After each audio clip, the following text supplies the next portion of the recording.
Дунд сургуулийн амжилттай төгссөөд эхтэй сургуулийн элсэлтийн шалгалтаа өгөхдөө хамгийн өндөр үнэлгээ авна гэж найдаж байсан математикийн шалгалтандаа бүүдэрсэн юм.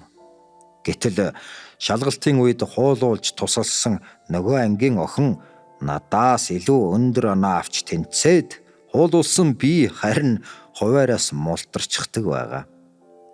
Намайг математикийн шалгалтандаа бүдэрсэнд манай ангийнхан найз нөхөд гэрийнхэн маань ч мэл гайхлаа. Шалгалтанд ирсэн бодлогуудыг хэрхэн бодсноо ахта дахин бодож өгч алдаа гаргаагүй гэдгээ тайлбарлалаа.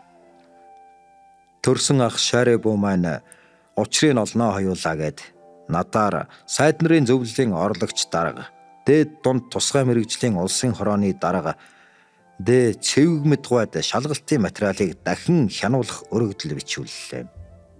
Өргөдлийг минь комисс шалгаад миний оноог буруу хянсан байна гэдгийг үннээр нь нотлолоо.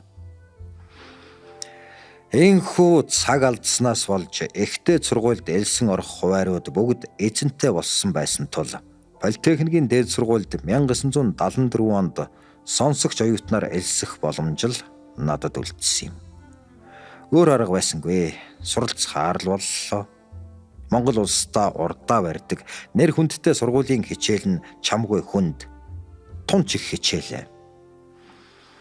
Барилгын инженер эдийн засгийн ангид суралцсан хагас жилийн дотор хэн гэдгээ харуулсан болохоор Германд суралцах сонгон шалгаруулалтанд нэр минь багтаж хичээлээс гадуурх герман хэлний тусгай дугуйланд суралцах боломж олдон сайн ч төгслөө.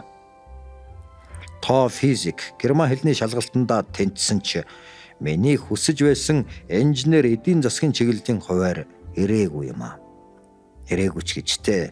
Эрсний өнөөхөл томчуудын хүүхдүүдэд арын хаалгаар урьдчилаад өгчихсөн байсныг сүүлд нь л олж мэдсэн л дээ.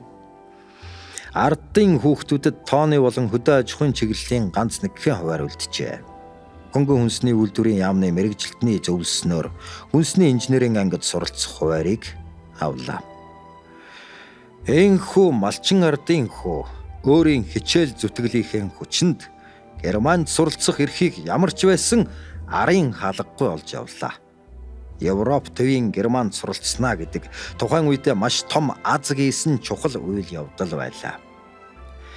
Гадаадд суралцахаар явагсдын хүрэх хамгийн баруун хязгаар нь бүгд найрамдах ардчилсан Герман улс байсан юм а. Сонсдог ном Эм бүхэд байршлаа.